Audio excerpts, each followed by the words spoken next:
nous allons maintenant explorer les 3 paradigmes qui ont été mentionnés dans la première partie.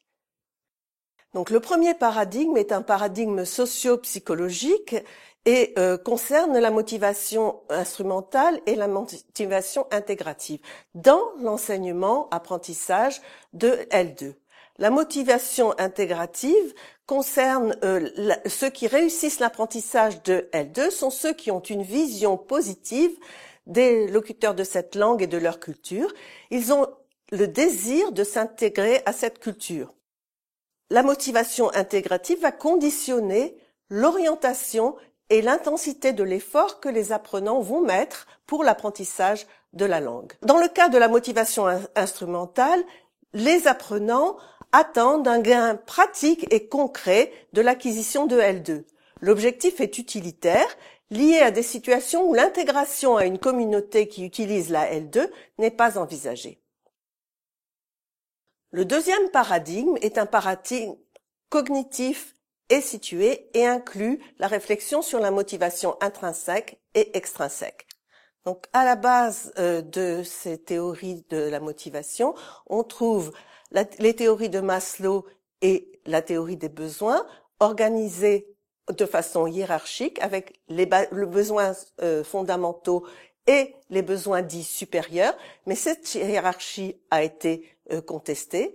La théorie de l'attribution, qui concerne la manière dont les apprenants vont, ou les individus d'ailleurs, ça dépasse bien sûr l'apprentissage des langues, vont s'attribuer ou attribuer à des circonstances extérieures les événements et la manière dont les choses se déroulent et les orientations maîtrise et performance dont nous avons parlé tout à l'heure.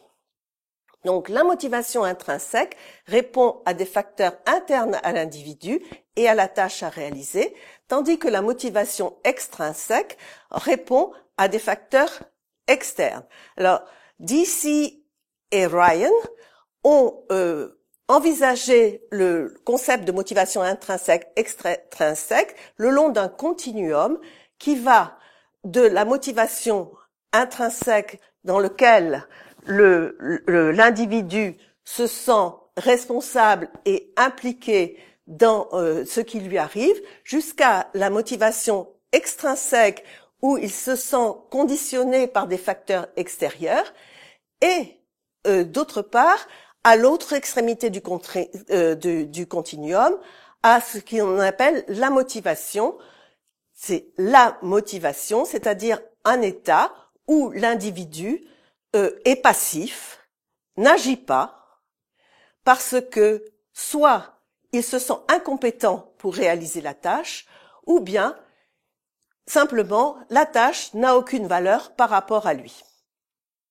Alors ils font une distinction dans la motivation extrinsèque de 4 étapes dans lesquelles l'individu se sent de plus en plus capable d'autodéterminer, de s'autodéterminer, c'est-à-dire de se rendre responsable de ce qui lui arrive.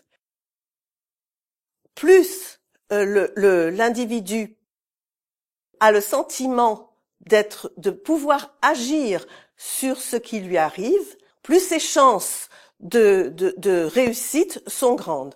Donc l'individu qui attribue le résultat de la tâche à des facteurs internes et personnels a plus de chances de réussir. Au niveau des besoins, on considère que ce qui est vraiment important pour les individus, ce sont les besoins de compétences, c'est-à-dire que les individus ont besoin de se sentir capables de réussir la tâche. Le lien humain, c'est-à-dire que les individus ont besoin de se sentir reliés aux autres dans la confiance et le respect mutuel.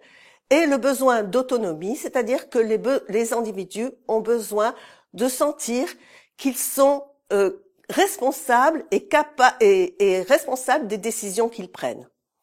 En ce qui concerne l'orientation maîtrise et l'orientation performance, on l'a vu tout à l'heure, les individus qui sont orientés maîtrise recherchent une perfection, recherchent la capacité de maîtriser leur objectif de manière parfaite, alors que les individus qui sont orientés performance vont se contenter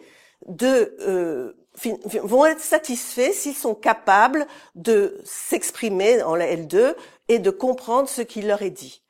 Alors, on a eu dans cette configuration le passage d'une vision dichotomique des types de motivation à une vision plus nuancée. On a intégré à ce moment-là les effets de contexte, la variation dans les objectifs et les questions d'identité. Un apprenant de langue ou un enseignant peuvent être orientés maîtrise ou performance selon les objectifs poursuivis, contrairement à ce qu'on a pensé souvent, c'est que la majorité des apprenants sont orientés performance et la majorité des enseignants sont orientés maîtrise. Ensuite, donc, le troisième paradigme est lié à la construction de l'identité. Ce paradigme a aussi un champ d'application plus lent que le simple domaine de la didactique de L2. Alors, on a d'une part Dorney qui a une vision dynamique de la motivation, orientée pour lequel la motivation est un processus et qui reflète une conception proche de la psychanalyse. Le modèle met en effet en opposition un moi L2 idéal, un surmoi L2 et l'expérience réelle sur le terrain de l'apprentissage de L2. Ces trois dimensions identitaires sont parfois en conflit, ou sont même la plupart du temps en conflit. Ce qui impose la prise en charge des désirs internes de l'apprenant, des pressions sociales imposées par les institutions, de la personnalité des tuteurs et des personnes signifiantes, et de l'expérience d'apprentissage. Cela peut expliquer des changements de motivation.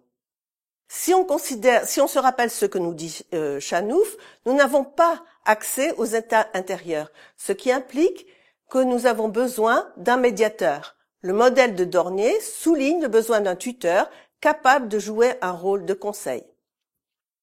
Enfin, dans la construction de l'identité, si on se réfère à Bonnie Norton, elle a introduit le concept d'investissement. Là, pour elle, la réussite est liée au sentiment d'identité sociale qui lui-même dépend de la subjectivité du sujet. D'où le concept d'investissement qui est lié au concept de capital culturel en référence aux connaissances et aux modes de pensée adoptés par les différents groupes sociaux en fonction de leur appartenance. Donc l'investissement change avec le temps et selon les circonstances, mais son orientation, moins. Elle cite l'exemple de femmes immigrées au Canada qui ont une motivation extrêmement grande d'apprendre la langue, mais qui, à cause du contexte raciste, par exemple, ne s'investissent pas ou ne s'impliquent pas suffisamment pour apprendre la langue, tout simplement parce que les circonstances l'empêchent de le faire.